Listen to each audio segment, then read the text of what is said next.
Ciao, mi chiamo Simone Madeo e sono lo sceneggiatore di Sion. Sono un archeologo e ho sempre amato raccontare storie e scrivere sceneggiature per fumetti. Le mie letture preferite sono i romanzi di fantascienza di Asimov e i saggi di antropologia. Chiaramente tutto questo bagaglio è confluito nella storia di Sion. Ho sempre amato leggere fumetti e posso tranquillamente dire di essere cresciuto insieme a Dylan Dog. Ciao, sono Alessandra Lucanto e sono la disegnatrice di Sion. Il mio lavoro consiste principalmente nel realizzare i personaggi che si muovono all'interno di questo universo e tutte le ambientazioni che faranno da sfondo alle loro avventure. Ciao, io sono Sante Mazzei e mi occupo della colorazione e di confezionare la grafica di Sion. Nella vita faccio l'illustratore e, fra le altre cose, mi sono occupato di illustrazione scientifica, ricostruendo animali oggi estinti, come i dinosauri. Oltre al mondo antico adoro la fantascienza e le realtà ucroniche come quella in cui si svolgono le avventure di Sion. Avevo da un po' di tempo l'idea di scrivere una storia ambientata in un universo un po' particolare. Il palcoscenico offerto da Napoli è sembrato quello più adatto ad ospitare la trama del fumetto che avevo in mente. Si tratta appunto di una Napoli di metà Ottocento che scopre la possibilità di poter utilizzare il Vesuvio come sorgente di energia geotermica.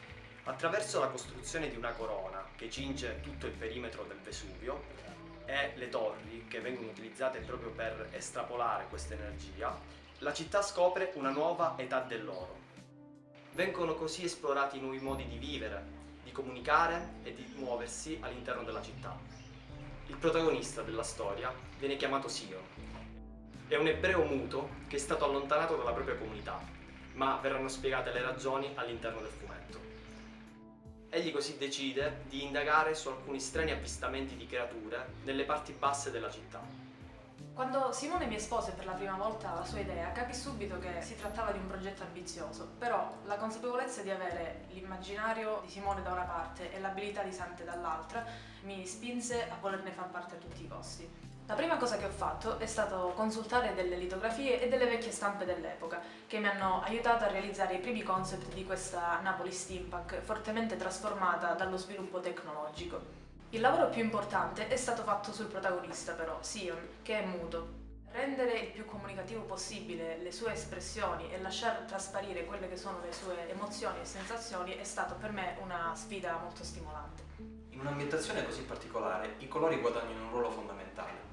La contrapposizione tra luce naturale e la luce artificiale dettata dalla nuova energia elettrica crea un'ambientazione unica, assaporandone il suo lato spettacolare tanto quanto quello più cupo. Un'altra sfida importante è stata dedurre questi colori.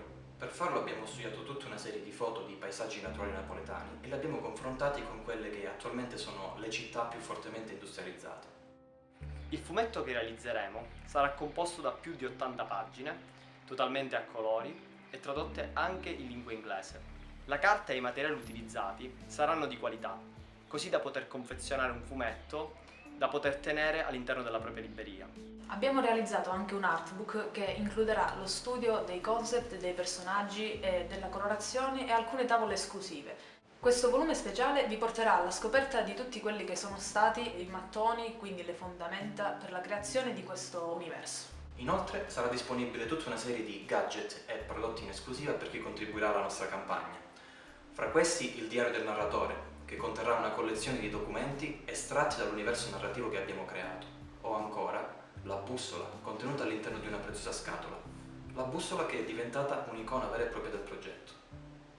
E come se non bastasse, le statue realizzate a mano, che raffigureranno la maschera di Sion e quella del suo misterioso nemico, che nel corso della storia gli darà filo da torcere. Per far sì che Sion diventi realtà, dobbiamo raggiungere il goal della campagna, che ammonta a 28.000 euro. Una volta raggiunto, potremo stampare il fumetto e spedirlo a tutti coloro che l'hanno ordinato.